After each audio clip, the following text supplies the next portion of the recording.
Sometimes the best stories in golf aren't found on tour. You'll find them at the back of the range. And here's your host, Ben Adelberg.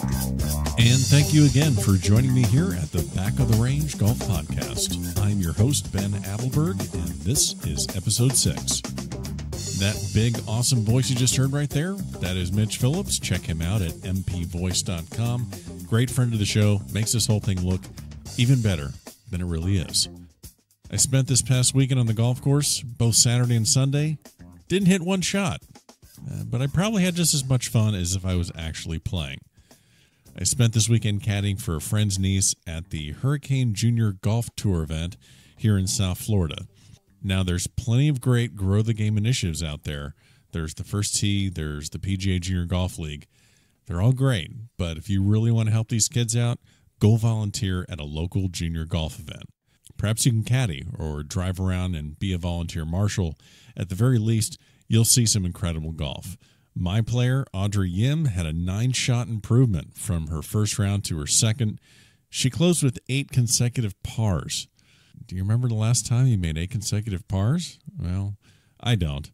I think the only thing that made her happier than the score that she shot was when her sister gave her Reese's Peanut Butter Cups on the 14th hole on the last round. So, hey, there's junior golf for you. So for everyone listening, if there's a junior golf program in your area, volunteer your time and let's help grow the game for the kids. Since many junior golfers will eventually compete at the high school level and then attempt to play collegiately, seems like the perfect time to introduce this week's guest. But before we do, let's get some podcast business out of the way. As you know, we are in Apple Podcast. You can subscribe there. You can also find us on Stitcher, Overcast, and Google Play. Remember, we have a new episode each and every week, and it's going to be like that all year long. Also, we are on Instagram, so when you're out hitting balls or practicing or playing, tag us and let us know what you're up to. Finally, you can reach me via email at ben@thebackoftherange.com, always open to suggestions that'll make the podcast even better. So, this week's guest is Ryan Jamison. He is the assistant coach of the men's team at Stanford University. Along with head coach Conrad Ray, Ryan will help lead the Cardinal as they look to add to their program's impressive history of 8 national championships and 10 conference championships. Ryan played collegiately at DePaul University and has had immediate success as a golf coach. In fact, before joining the program at Stanford, he won a national championship with the Division II powerhouse Nova Southeastern University in 2015 and was also named the Division II Coach of the Year. I was able to catch up with Ryan right before New Year's when he was down in South Florida on a recruiting visit. We talked about his transition from Nova Southeastern to Stanford, what it's like to coach the former number 1 ranked amateur in the world, that would be Maverick McNeely. And yes, he was also able to share a couple stories about some pretty well-known Stanford golf alums that I'm sure everyone has heard of. So Ryan, thanks for joining me here at the Back of the Range. How you doing? Doing well. Thanks for having me. My pleasure, man. I'm glad we make this work out. Glad we could find some time. You're in South Florida right now. I believe you're doing some recruiting. What brings you into town away from California? Well, obviously, being down here in South Florida this time of year, there's some great. It's kind of a hotbed for junior golf this time of year, and just being able to come down here and spend a few days and recruit some of the top talent in the South Florida area. It's been great. We're working on our classes coming up here in the 2019-2020 classes. So good basically to get down here and get a jump start on the 2019-20 class. Okay, so are you just like visiting kids, or are you here for like some sort of an event? What actually brings you? Explain to me what exactly you're doing on a recruiting trip. How that normally works? In this instance, we actually have it's kind of ironic. There's 3 different events that are going on at the same time, basically all within 30 miles. So you have the South Beach International Amateur, you have the Doral Publix, and then you have the Dixie Am too as well. I'm not going to be recruiting at the Dixie, but the South Beach and the Doral, I'll spend a few days at being down here and just trying to really narrow down those 2019 classes. And the cool thing about these events, where in the past the South Beach has really only been around for 6 years, and the Miami Doral has been around for a little bit longer. But the cool thing about it is all these international schools from international teams like Sweden and some other international teams, they'll come down to South Florida this time of year. And it's just a great way for coaches to see a lot of young talent and kind of evaluate them and see if they are potential fits on their golf teams. Now, obviously, you have to do your due diligence. So not only do you have to look at these kids on the golf course during the day, but to be on the safe side, you probably have to hit some of the clubs in South Beach just to make sure these kids aren't there. Now, it's not for you. This is not about you, but you want to go into these clubs and make sure there's no kids there, right? Yeah, absolutely. I mean, I think I've hit up a good 35 so far this week, so I'm trying to make sure that they're not in there. But I think a lot of these kids, I think they're doing really well with, committing to the golf, and they understand that this is a big week for them and their futures. And I think that a lot of these kids are going to do what they need to do to get done and, have a little fun along the way, probably hit at the beach, maybe grab a couple waves. But all in all, they're there to play golf. And, I think the kids these days are definitely in tune with that. Sure. So let's kind of dial it back to the beginning of how you got into the game of golf. You were definitely a outstanding player at DePaul University. Before you got to DePaul, tell me how you got into the game of golf. I would say I started right around the age of 9 or 10.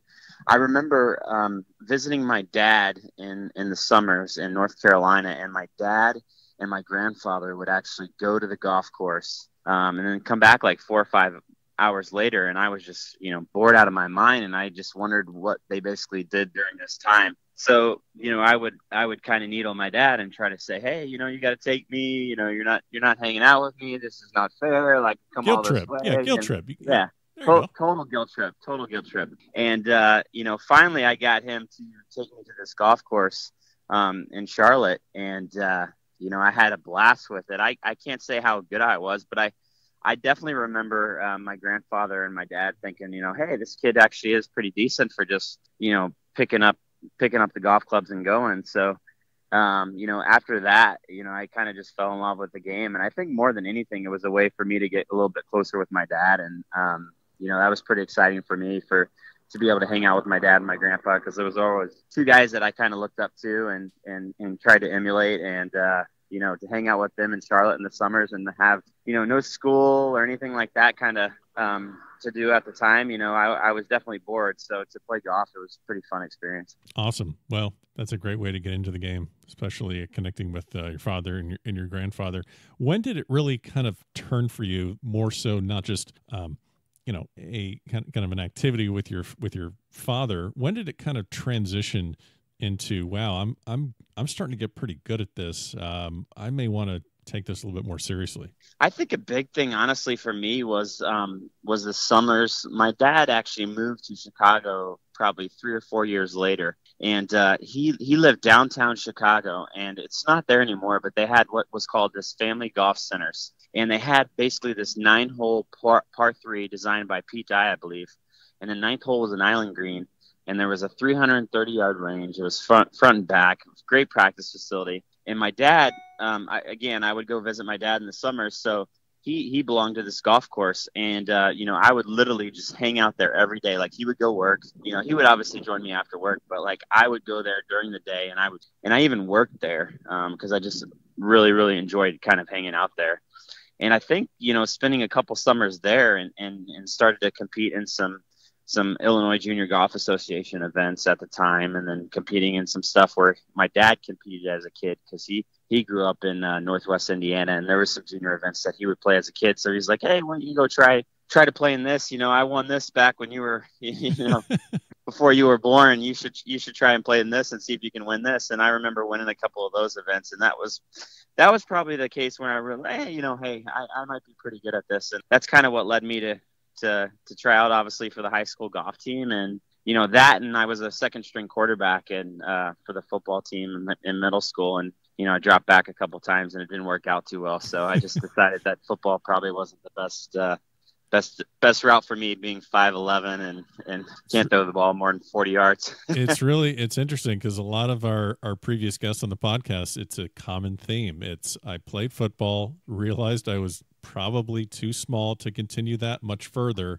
Let me kind of focus on my golf. Yeah. And I think it's a very humbling experience when you're you're playing football with guys that are just far more athletic than you are. And yeah, you know pretty quick, don't you? I mean, there's that time where you're just like, okay, I'm not. Yeah, they're bigger than me, and I'm just not going to be able to compete with this. Yeah, and I was a very naive kid too, because I thought I was like just super athletic, like Mr. All Sports, and I could play anything. And then, I think after riding the bench for 4 or 5 games, I kind of realized that maybe like my intent on how good I was probably not exactly up to speed. So I just kind of tried to pull a 180. Well, there you go. But you found your calling, found your athletic outlet in golf, and played well in high school, and found yourself at DePaul, which, I mean, D1 school. Tell me a little bit about your experience playing for them and what you picked up playing college golf. More than anything, I think I learned, really grew up during that experience. I mean, there's a lot of things that, you get introduced to in college with beer.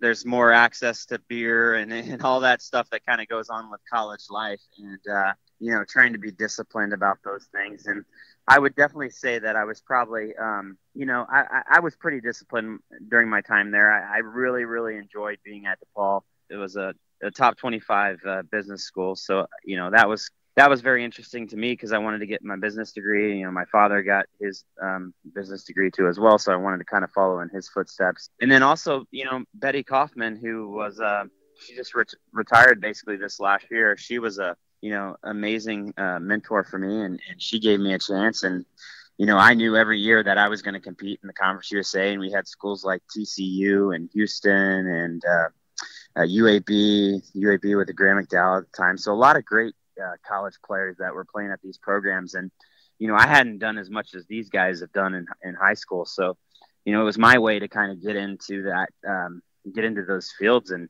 mix it up with those guys and kind of see if I could hang. Sure. So you mentioned mixing it up with some guys at the other schools in your conference. Give me one guy that you just saw that obviously has moved on to higher ranks, that when you saw them in college, you're like, yep, that guy's going to be moving on further than this. Yeah, no, I think at the time for sure it would have been Graham McDowell at UAB. I remember playing I was a freshman playing in the conference championship. It was somewhere in Pensacola, Florida. And I think after that year, he actually turned pro. And I think he won within the first couple of years too, as well as a PGA Tour player. But I just remember seeing him on the range with he had a white T-shirt on, I think, and didn't have on, a traditional polo or anything like that. And I just remember looking at him and thinking, man, this guy's got some swag. He'll probably make it. So, he's had a pretty good career so far, and it was kind of cool to be able to mix it up in some tournaments with him and compete against him. And he definitely got the best of me every time he played. Well, I'm sure he did that to a lot of players. So you were the team captain at DePaul. You picked up a win at the Midwest Amateur. So you had a solid 4-year career with DePaul. Did that immediately move you into coaching, or give me a little bit about the timeline of how you started getting that into your head about, hey, I might want to be a coach? Well, first of all, I knew that I wasn't going to play professional golf. I knew I didn't have that level. My whole thing was, I think you have to be able to win at every level. I won at the high school level, but I didn't really compete or win at the college level enough to really feel like I can warrant, myself basically turning professional. So, from there, basically what I said is, I don't really know what I want to do now, but, I had an opportunity to basically tour. This is a kind of funny story. I actually had an opportunity to tour the country for a company called Marketing Works, which is kind of down the line of my major in marketing business. And so I took that opportunity. So I basically hopped in a Hummer and traveled to different sporting events and concerts across the country, and spent 6 months doing that and kind of just really figuring out, what I really, really wanted to do. Kind of like the American equivalent of backpacking through Europe, it sounds like. Yeah, it was kind of a 6-month way to kind of figure out what I wanted to do, but also at the same time get paid for it. That 6 months out there was really great for me because it made me realize that, hey, I really enjoyed, kind of my time playing college golf. And I remember actually where I was when I had my first, my first response. I sent some stuff over to Nova Southeastern for the assistant coaching position that was basically opening up. And I got an email back, And I remember I was in Furman, South Carolina. They had a web.com tour event that was the BMW Pro-Am that we were probably doing some mobile marketing at. Yeah. And I remember talking to Kevin Marsh, and he's like, yeah, why don't you come down and interview for this? And, lo and behold, I went down there probably about a month later, interviewed for the job, and I got the job, and it was the first job I ever applied for. And, that definitely kind of started me off on my path of college coaching. And just thinking about that whole thing is like literally an example of being in the right place at the right time.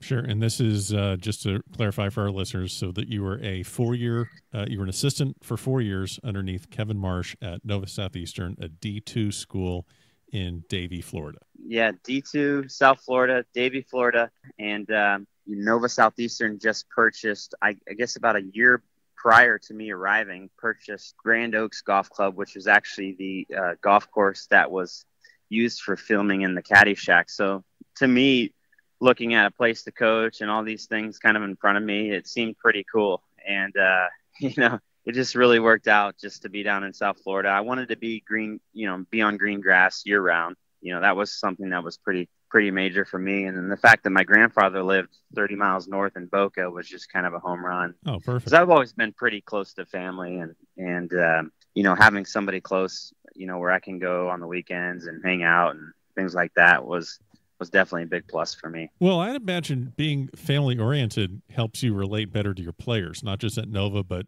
on up the ladder as you've gone to Stanford. So it seems like that's a pretty common theme with people that I've spoken to in your profession, big time family first kind of people. And that bleeds over into looking after your players and getting their respect and developing a bond. Yeah. I mean, I think coaching, a big part of coaching is relationships. And if you have relationships, quality relationships with your players, I think that they're going to go to bat for you. They're going to play hard for you. They're going to listen to you. They're going to respect you. They're going to do the things that, you tell them to do most of the time. And and they're going to, and if not, they're going to talk to you like men, and they're going to work it out, and you're going to find something that kind of works out for everyone. And that's probably in most cases the right way to go. And, I've always been big on relationships. I've always been big on listening, asking a lot of questions. I think that's very important. I think the players today are just different. You have to spend more time kind of asking questions to find out kind of what it's like for them kind of living, and really coming up in a different era. I think back to kind of my coaching, like early on in my life, and it was very, it was very in your face. It was very like controlling. It was kind of that style of coaching. And I think today's players just don't respond as much to that overall. And, so I would definitely consider myself more of a player's coach, and that doesn't mean I'm a pushover or, Sure. Walk over or anything like that. But I'm definitely trying to find out what kind of makes each guy tick and find out, how to coach each guy. And most of the time it's different. I think each player, comes from a different background. You have to find ways to kind of get the best out of them. And, I think that's worked pretty well for me, throughout the years. And, I definitely think that's the way to go with today's kid. Sure. No, I could not have said that better. I totally agree with you. These kids have just a different, socially they're different. Emotionally, they're different. They have a lot of different responsibilities, and it seems like they're always engaged in a lot of different activities. So you have to be able to relate to them on their level. You've done more than just coaching. So before we get into a little bit about the national championships at Nova and your relatively new position as an assistant at Stanford, you've had some other positions around golf. Most notably, you worked in some tournament ops for the Michael Jordan Celebrity Invitational and Nota Begae's tournament for his foundation. How did that happen? And I'm sure you're going to have a couple stories about those experiences. Yeah, no, I think basically how it happened was from Kevin Marsh. So he was my boss at Nova Southeastern. He was the head coach there. And after I moved on from Nova Southeastern, he had this opportunity to go work for this company called JPSC. And JPSC basically helped put on these golf tournaments, put on the Michael Jordan Celebrity Invitational, put on the Nota Begae Foundation Challenge. And Kevin was, I was lucky enough for Kevin to bring me on at these tournaments. And, totally cool experiences. I remember, we had a lot of fun at these tournaments. Don't get me wrong. And we worked pretty hard too. I can remember some late nights. I can remember, missing a couple bells in the morning. But overall, it was a pretty fun experience, hanging out with celebrity athletes and celebrity actors, and just seeing kind of how they interact was a really, really cool experience for me. Well, you don't seem very nervous talking to me, so obviously you've learned to deal with it a little bit better. Yeah. No, I definitely think I've learned to deal with it a little bit better. But you're definitely. I don't really consider you on the par of Michael Jordan. What? But okay. So, all right. Well, we'll keep the episode going then. I'll do better. I'll try. So give me a good Jordan story. We've all heard about the, what is it, like a half dozen cigars a day, and he's playing 36. Yeah. Give me one just from Jordan, and actually I want one from Nota Begay also. Yeah, so Jordan, I would say a big thing, and I'm sure a lot of people hear this, but like the way he goes is basically he'll play golf with about 20 people in a group, and they'll all have kind of their own golf cart. And and the joke is with him is like his golf cart always goes faster. So he'll have the 45-mile-an-hour golf cart that I can't even name the company that's probably made by. And he obviously has Ferrari. I think it's Ferrari who makes that one. Yeah, it's probably a Ferrari, because the thing just absolutely moves. But there's always something, that he's gambling on. I mean, I would definitely say that. I think he'd probably tell you that. But yeah, it's just really fun to be around those guys. I remember being at the MJCI and having it looks like they've had some sort of bets with whether or not one of his friends would basically jump in the water at the 18th hole of the MJCI, and you could tell they definitely had some money on it. And before I can even look back, like this guy's jumping in the water on 18 at Shadow Creek, and you can tell he gets out of the water and he just throws up his fingers, like waving like the money sign, like pay me. So that was a pretty cool experience to kind of see how he interacts with his with everyone. I know he really, really enjoys golf, and I think everybody that I've ever talked to, when he plays 36, 54 holes a day. And, he plays about as fast as you can think. And is he more of needing shots from other players and winning that way? Or is he, I know he's incredibly competitive. Yeah. But is he able to kind of go toe to toe and play some really excellent golf and kind of take it low? Or is he kind of at some sort of level and then there's always just some strokes and some as far as I know, like I think he's always been pretty much a 4 handicap. And I'm sure there's a lot of guys that would tell you that that's, maybe a little bit better or maybe a little bit worse, and he's hot dogging a little bit. So I think he's always played to a 4 handicap.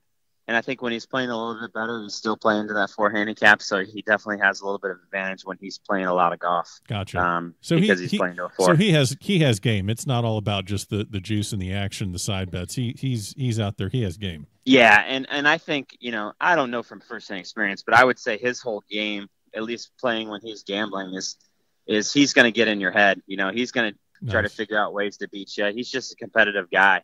Very cool. And working with Nota Begay's foundation, I can't imagine the experience there, just seeing what they do, the incredible work they do there. What lessons did you learn working for Nota Begay? Well, I think, the whole thing with the Nota Begay Foundation Challenge was basically, to benefit his foundation, which was, helping out people in the Native American community of New Mexico. I think close to his home. These kids that a lot of them struggle with childhood obesity. So, he's very active in the community, and he's given these guys, soccer fields and soccer balls and access to golf and other things that these kids would normally have. And I think it's just a great thing that he's done for these kids. And, the cool thing about the whole tournament is he brings back, I don't think he's doing it anymore, but maybe he'll get back into it. But he would have basically four players from each side, and they would have So you'd have the international squad and you'd have the American squad. And, every other year, if Tiger was healthy, Tiger would come back and he would compete on Noda's squad. And the coolest, kind of experience that I really had was listening to kind of Noda and Tiger, take the stage. I think one of the gala nights, they would kind of tell some old stories, kind of about their experiences and everything. And a lot of times it had to do with some Stanford stuff. And that was pretty cool to kind of, to listen to. I think one of the cool experiences or one of the cool stories that they had was one time when, I guess Tiger Woods hit it over to the other fairway. So he was playing a hole. He hit it right of his intended fairway, and Noda sees him over there pacing it off. And so he's walking from, I guess, the 150 played on the hole that he should have been playing, to basically his ball on the other hole. And so he basically walks from the 150 plate to his ball on the other fairway, and he calculates the yardage. And then he obviously knows what the yardage was from the 150-yard plate in the hole that he should have been in. And Noda's looking at him. He's like, what are you doing? He's like, well, I'm using the Pythagorean theorem to calculate my yardage to the hole. So I always thought that was kind of cool that's the way kind of Tiger thought. And, it's interesting, and it's probably correct too. It's hard to beat math. Yeah, that's but it's pretty much it. Pretty obvious thing, but I thought it was a pretty cool story. That I think that's ninth grade geometry. We might need to double check. Brush up on that. A little bit, need. Yeah, let's get Noda a book on that. But I'm pretty sure that's what that is. You mentioned Tiger trying to calculate yardages. You actually were present and firsthand for one of the most famous shots of Tiger Woods' career. What can you tell me about the 03 U.S. Open? Well, I only worked a couple days there, but it was definitely a really cool experience. So I had never been to a major championship before, so it was really cool and neat to get the opportunity from ESPN. There was a guy, I think his name was Mo Davenport, that had obviously knew my golf coach. So he was looking for a few interns for some help that week, probably mainly just kind of running people around. I think we would run Chris Berman. I think Scott Van Pelt was at ESPN at the time. We would give them rides to like their different meetings, because the compound was basically on the side of, I think, the fifth hole, and the main ESPN set, if you will, was behind the putting green. So we would kind of run these sportcasters back and forth. So that was kind of cool to kind of, if nothing more than be valet service. That was kind of cool to see these guys in action. Yeah, as a college kid, you're seeing these guys you see on TV. I mean, that's got to be awesome. I mean, were they pretty good to relate to? They take the time to talk to you? Yeah, definitely. I probably couldn't remember too much of what they actually even said. I just probably was, obviously so enamored with the fact that they were on TV and that they did this for a living and talked about golf for a living. Yeah, I thought that was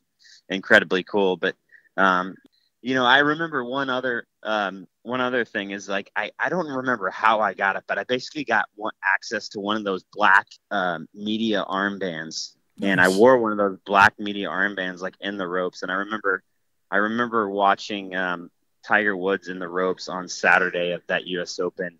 And I don't know if, the listeners will recall this, but he hit this shot on a par 5. I believe it was on the back 9.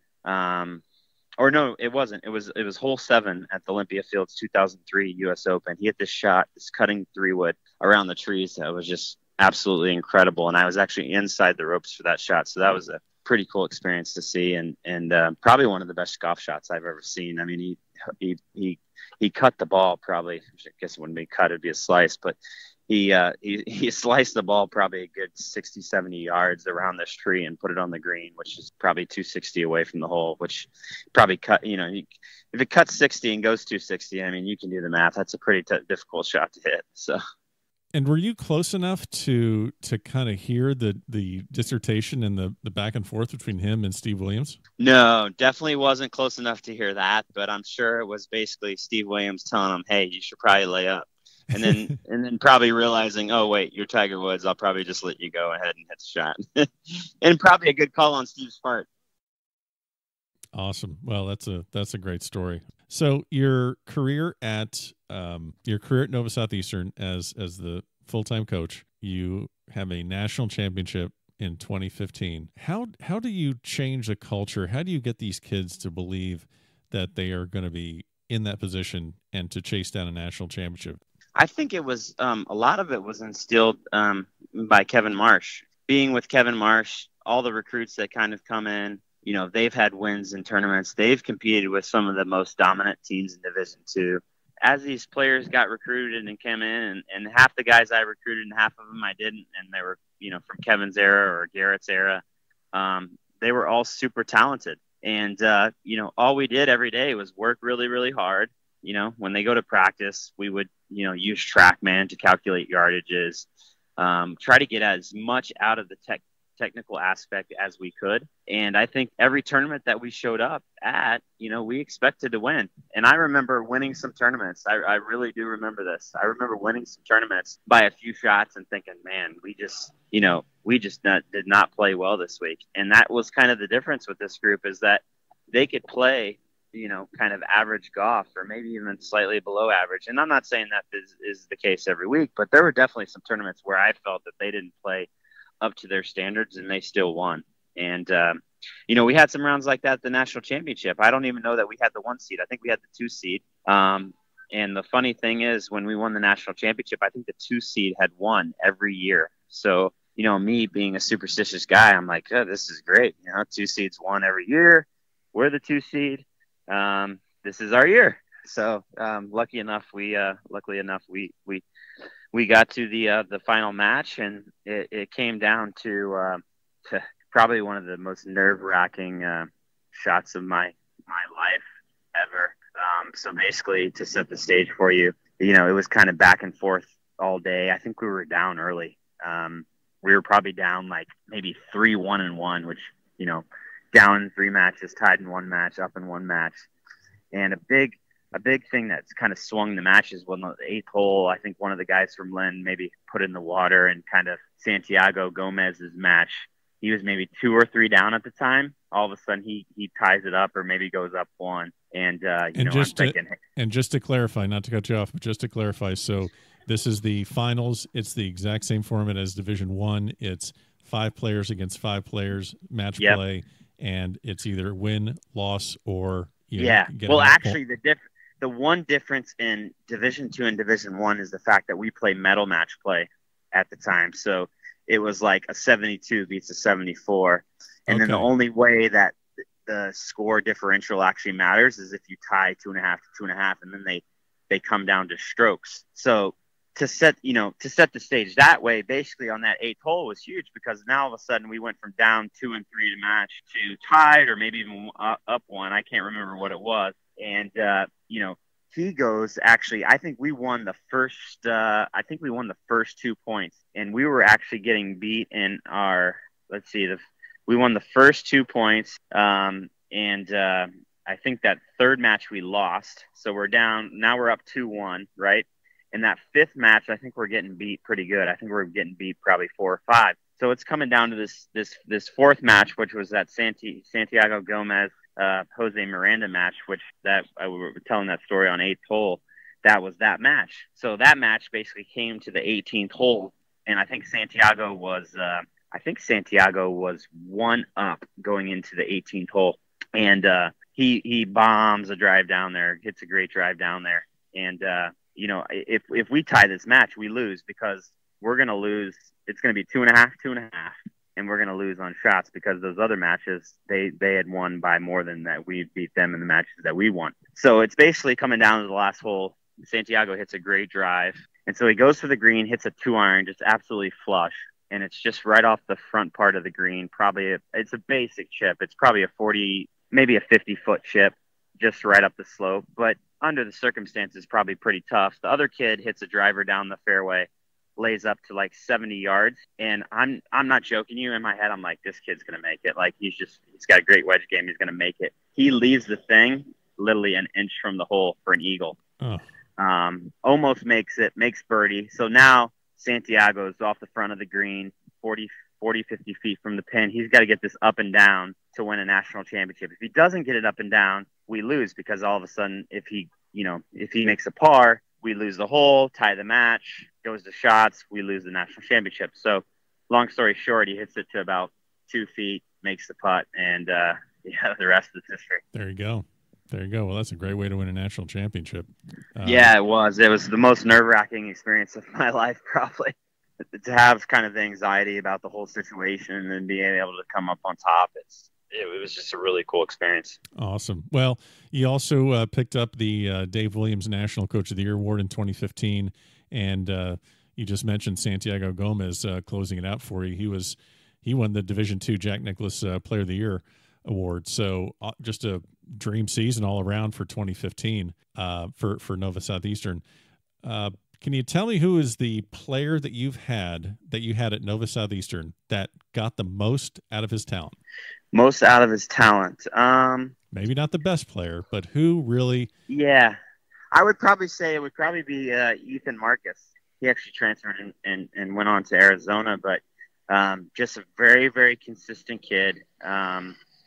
Hit a lot of fairways, hit a lot of greens, and the days and weeks that he could putt pretty well, he'd kind of hang around the lead. And to me, he was that one guy that was kind of, that guy that kind of really put us over the top, because, a lot of people think that, if you have the one player, you're going to be a pretty good team. And I agree with that. Like, having that number one guy is a pretty solid advantage. But to me, where you can really make up some shots is having that differential and that fifth and fourth guy.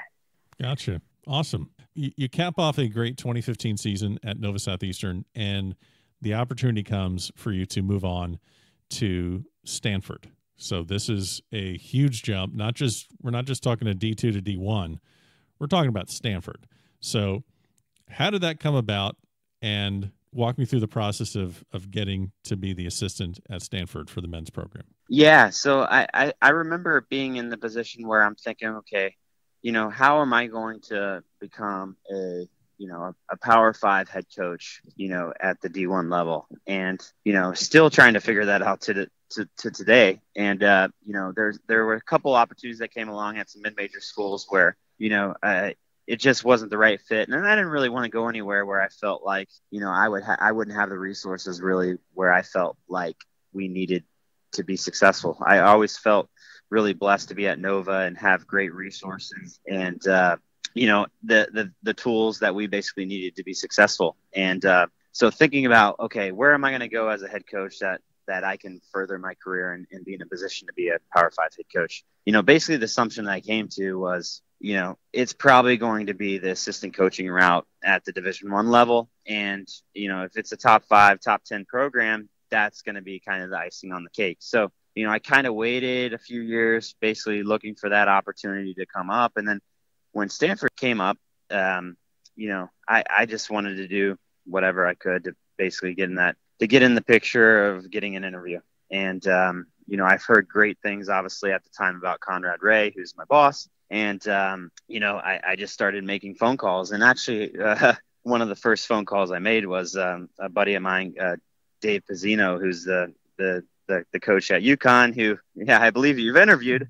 And he was one of the guys that was very instrumental in kind of helping me out and putting me in touch with Conrad. And, I was so, I just really wanted to be at Stanford, and I really wanted to work with Conrad. I thought that would give me some great experience, and it has given me some great experience. And to work with players like Maverick McNeely and Brandon Wu and, some of the top amateur players in the world, and to work under Conrad, who just actually went into the Hall of Fame this past coaches convention actually a week ago, has been a great experience for me. And, one that it's going to be really, really hard to leave from if that opportunity does come up. But I definitely think, I'm definitely very grateful for the time I've had thus far at Stanford, and can't wait to continue to kind of keep on kind of helping pushing the envelope and kind of fill in the blanks wherever I can, and hopefully get these kids to the national championship and, have a chance to,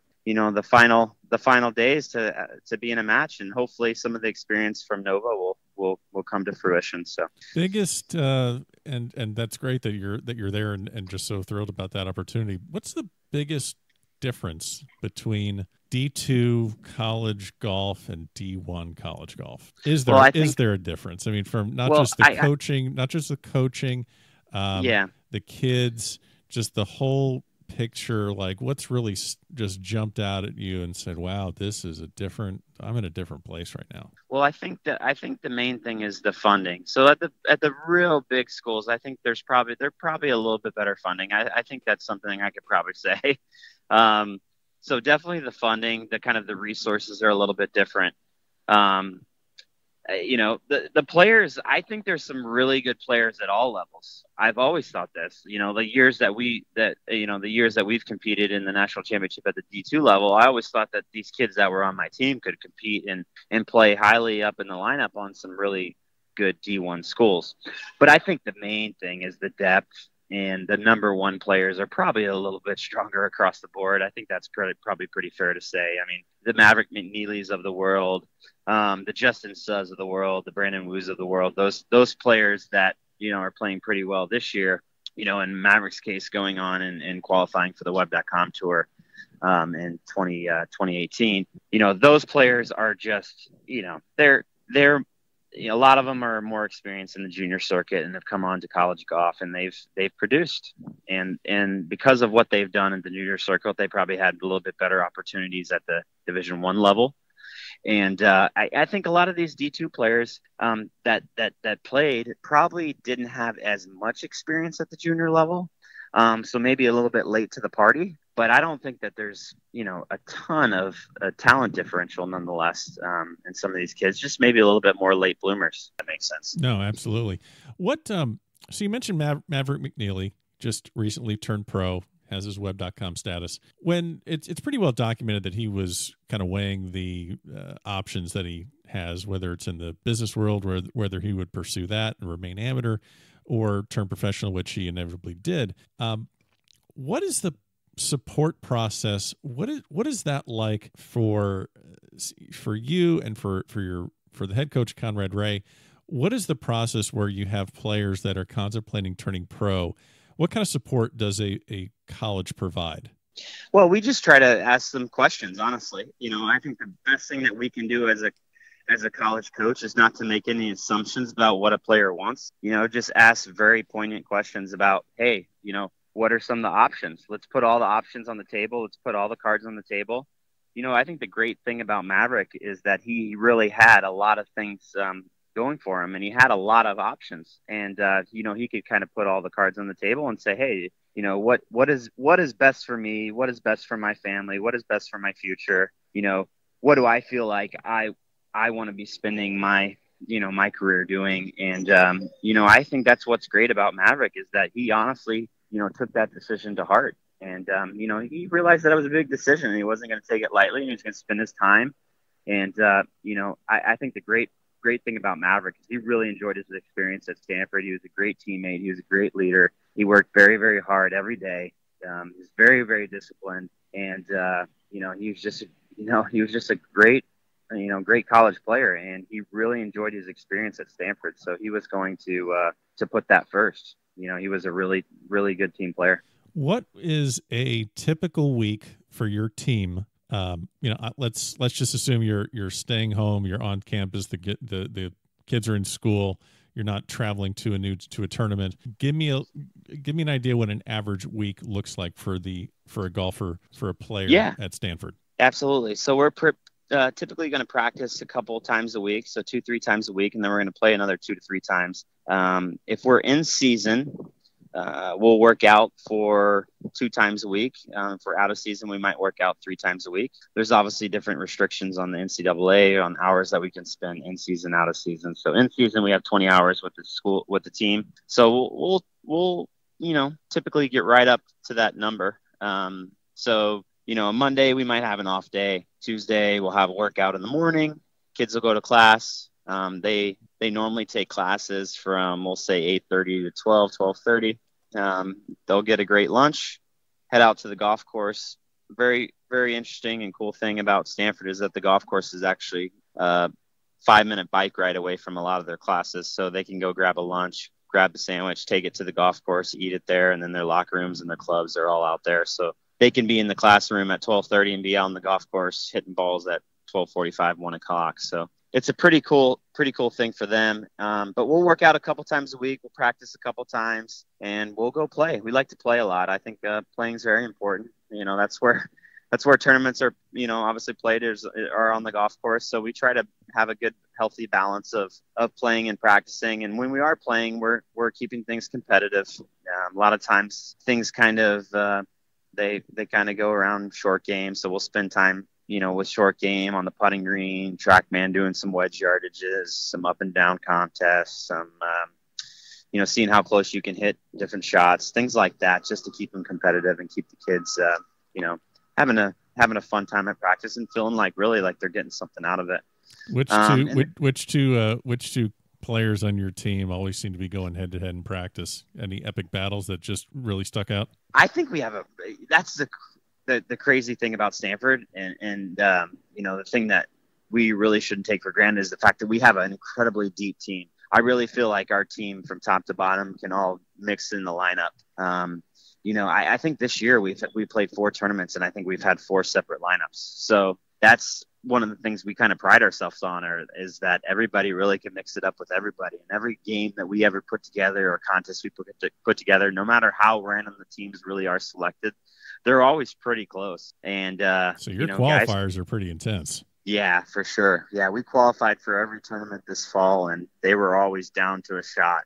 Wow. So, it's definitely intense. And guys want to play, and guys want to wear that S on their chest, and they realize how important that is, and realize how, big a moment that is in their college golfing career. So every tournament is very important, because, before you know it, if you don't get in the lineup in the fall, you're like 4 tournaments down, and like you could be missing a qualifier in the spring. And then I think that qualifying and that competition puts them in a better place so that they can go to these tournaments with these elite fields, and play pretty well. And, we have to be able to be able to basically go to these tournaments and, feel like we belong, obviously, and feel like we can compete and go out and win these tournaments, because when it comes down to it in the national championship, you got to be ready to go, and there's nobody that's going to give you anything, and you got to go earn it. And, I think that really, this time of year in December and January is really where you can make some hay. It's just spending some time on your game and kind of taking that next step, and, being able to hit the ground running in February. Getting back to Stanford. So a couple of questions I got to ask you too about that. Stanford is not only a athletic powerhouse, you are an incredibly competitive and strong academic school. It's kind of the equivalent of Harvard on the West Coast, where sure, you have to be able to get the grades just to get into the school. How challenging is that with your recruiting? I mean, it's definitely challenging. I mean, I think the kids that we're going after are incredibly bright. They definitely are, and they're working their tails off in the classroom as well as on the golf course, and they really have the horsepower to kind of get things done. And I forget what the exact numbers are, but I think right around 45,000 to 50,000 kids basically apply for Stanford every year. And I think last year the admit rate was kids that basically matriculated were under 2,000. So I think the admit rate is under 5%. I think it was like 4.5%. Wow. So just to have that opportunity to be considered for that freshman class is a tremendous honor. And, the kids that we're recruiting, they definitely have to have the horsepower in the classroom to be able to get in, because, we want them to translate into academic success and be able to have the horsepower to obviously get things done on the golf course too as well. And do you ever have to get kids off the golf course to hit the books, or are they just so self-driven that they got it handled? Yeah, I think everybody that's at Stanford is pretty motivated, at least academically. That's one of the things that we as coaches at Stanford should never take for granted, is the fact that these kids are extremely motivated academically, and they have some incredible stories. They all have different backgrounds. They have some different likes. We have piano players, chess players. They all have a wide array of different talents. And it's always pretty interesting to kind of get to know these kids and kind of see them grow up, because this is a huge part of their life. This is the part of their life where they're figuring things out. They're trying to figure out, what I want to do for a living, is golf in my cards, and trying to balance out all those things. That's one of the main reasons why it's been great to work with Conrad, because I think he's seen a lot of players come through during his time Sure. Well, it's no secret that there are some incredible golfers that have come through Stanford and made their way to the pro ranks. Nota Begay and Tom Watson, and obviously Tiger Woods. So how much involvement and interaction do these guys that have made it on the PGA Tour, won tournaments, won majors, how much do they come back to Stanford to spend time with the current players? I think they all do at different times. I mean, I think that's a cool part about our alumni group, is that they're all incredibly invested in the university, and they're definitely guys that have a tremendous amount of pride about Stanford University and their time at Stanford. And even for them to come back, maybe once a year is a huge opportunity for the guys if and when it happens. And I think the coolest part about it is that the guys get to see them, ask questions, kind of talk about some experiences. And, that's just, what other place do you get to really do that with some of the game's elite that have won major championship? So give me a good example of one of these guys coming back. I mean, we're talking about Tiger, we're talking about Noda, who are we talking about, and how does that? I like the story of Tom Watson, which actually wasn't even back at Stanford, but I believe Maverick told me this, that they're walking up to a tee box, and it's on the Big Island in Hawaii, and when we go to that tournament, basically we get to play this golf course called Nanea in Hawaii, and that's one of the golf courses where Tom Watson hangs out frequent. He's a member, so he comes over and meets the guys, greets the guys, and they're on one of the tee boxes, and I think the guys were kind of tempting him to hit a shot, so he grabs somebody's golf club, obviously not his golf club, and hit just random driver, pops it down the middle about 285, dead straight on a rope. It's incredibly windy, and all the guys are just like in awe. And you could tell the guys didn't really want to say anything. And then it was kind of quiet. and supposedly the rumor has it that Tom Watson basically looks at him and goes, "What the hell do you guys expect? I won 5 British Opens." So I think that's a pretty cool exchange between the guys and one of the famous alumni from our university. But those are the type of things that are just really cool to experience and definitely be a part of. Very cool. Do you have a Tiger story to share? The cool story for me, at least, was, we're at the Nike Collegiate Invitational this year, and, they're setting it up as basically you got Conrad Ray, who's former player at Stanford University, I think 94 to 97. You got Casey Martin, who was on Conrad's team.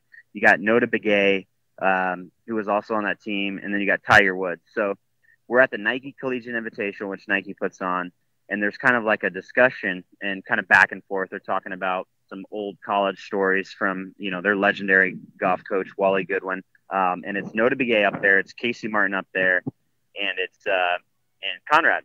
And I believe this guy named Cricket was kind of moderating the discussion.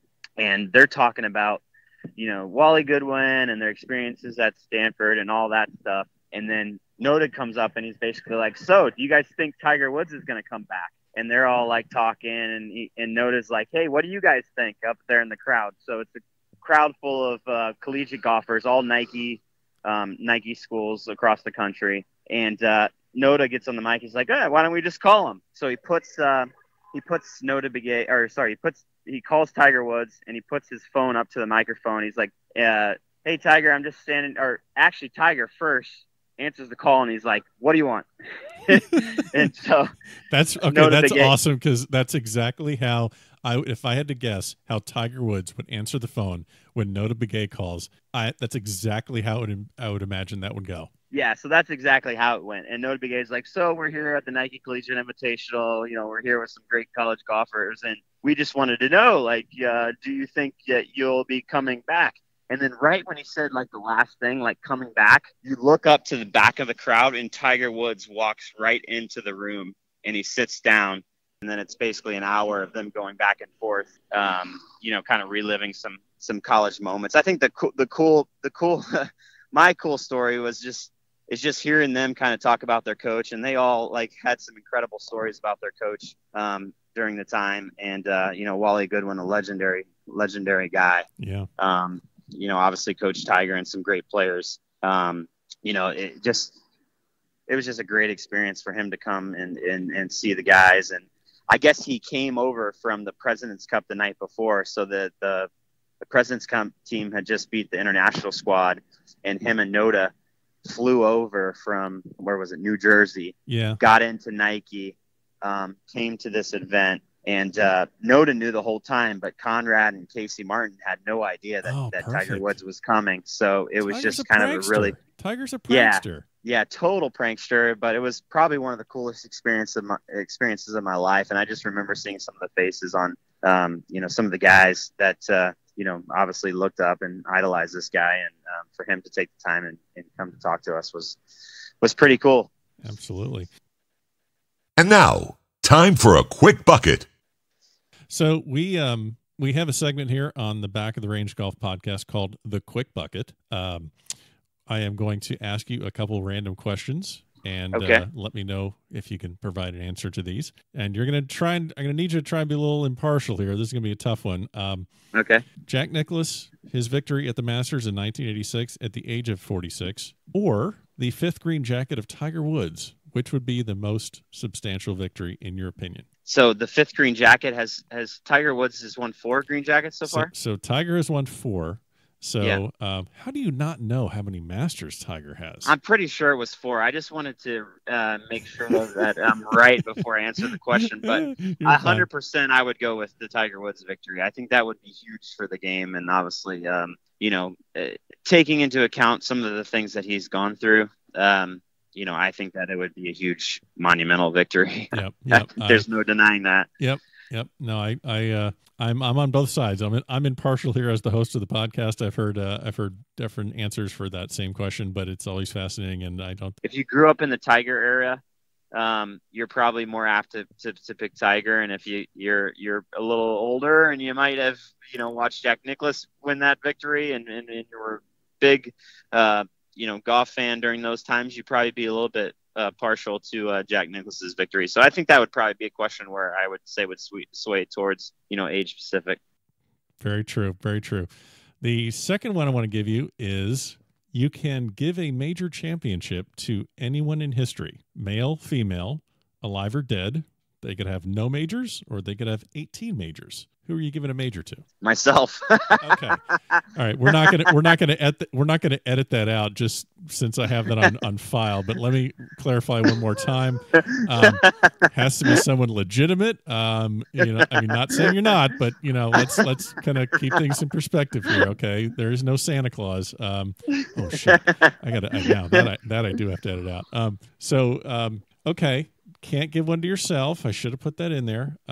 Who would you like to give a major to? It's a spirit. It's the season of giving. The season of giving. I'll say this. I was a big Ted Treba. Probably nobody on here knows. Holy Ted shit, Ted Treba. I was a big Ted Treba fan growing up. So if I could give a major to anybody, it would be I always enjoyed watching him, and he probably didn't really even know I was watching him, but I was a big Ted Treba fan because we had the same coach growing up, and I would give one to him because I always remember turning on that that ticker as a kid and seeing those scores scroll across the bottom before internet was really big, and waiting to see kind of how he was progressing through the weekend. And so I would probably give the major to him because but I would what do you call it, retroact it back to when I was back to yourself. Back to my high school self when I was watching a lot more professional golf. Man, I really hope Ted Treba listens to this episode because he is that'll be great. He's gonna be happy about that. He's gonna be thrilled. Wow. Of course, it's the second choice though after yourself. So yeah. Wow. Well, Ryan, I really appreciate the time here at the Back of the Range. We will definitely keep track of Stanford throughout the year. Hope they make it to the national championship, and best of luck to you in the future. Yes, awesome. Thanks for having me, and wish you an incredible amount of success with the show. And there you have it. Special thanks to Ryan Jamison, assistant coach of the Stanford Cardinal. And if you're scoring at home, that's 6 episodes, and in 2 of them, there's been a mention of Ted Treba. So didn't see that coming, but Ted, if you're listening, you're welcome to come on the show whenever you want. So we will see everyone next week. Don't forget, follow us on Instagram, And if you like this podcast and you have friends that might enjoy it also, please share it and leave a review. All right, we will see you next week at the back of the range.